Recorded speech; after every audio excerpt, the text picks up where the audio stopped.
Hi, I am Phalla from khmertutor.com.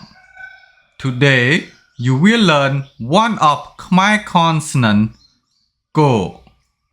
Go has sharp or solid sound.